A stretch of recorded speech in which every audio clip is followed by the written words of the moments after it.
Well, North Korea tightly controls the information that it shares with the outside world, but it always seems eager to share striking images like these.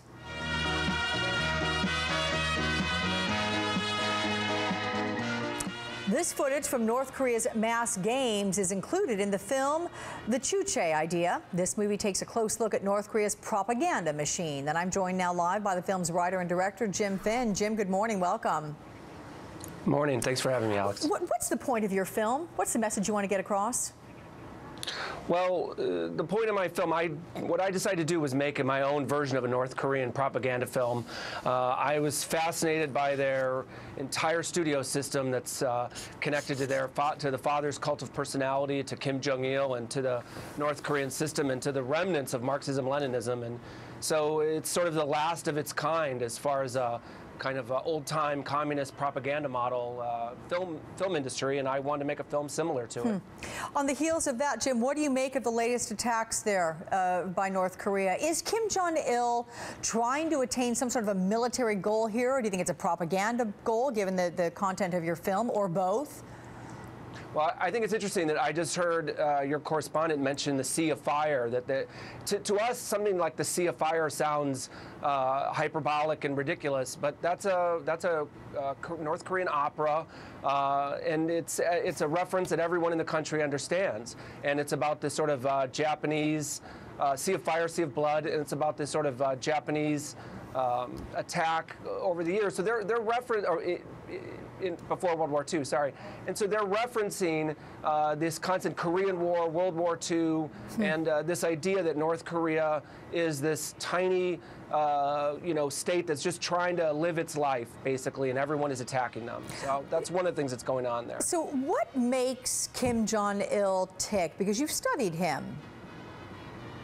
Right. He consolidated his own power in the regime by promoting his father's Juche philosophy, which is sort of self-reliance, sort of pseudo-Confucianism, pseudo-Stalinism, and cult of personality. And so I think what he's doing right now, to me, I mean, I have no idea exactly, but what I believe he's doing is working on a couple different levels. For one, as many people have noticed, that he's trying to prop up his son's military credentials. But the other thing he's doing is he's dying. He knows he's dying. Everyone knows he's dying. And he doesn't have the military record that his father did. And so his father has now transitioned into the eternal president. He's a kind of godlike figure in North Korea. He wants to put himself up in that pantheon. Then his son can be a sort of caretaker.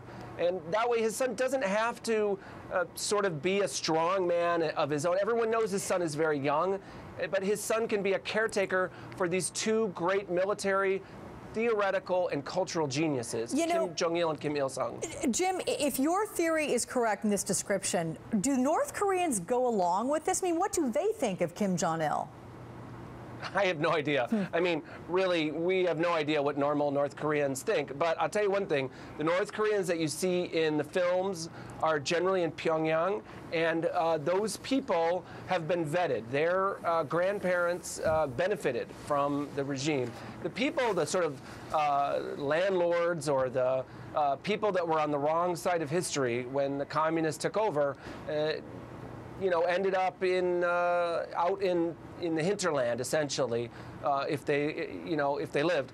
And so the people that you see in the videos have some relation to privilege normally. And if they don't, well, he wrote his book called On the Art of Cinema, which could be called On the Art of Propaganda, and he was very against negativity. He doesn't like negativity at all. All right, well, Jim Finn with the Juche Idea. Best of luck with the film, and thank you for talking with us.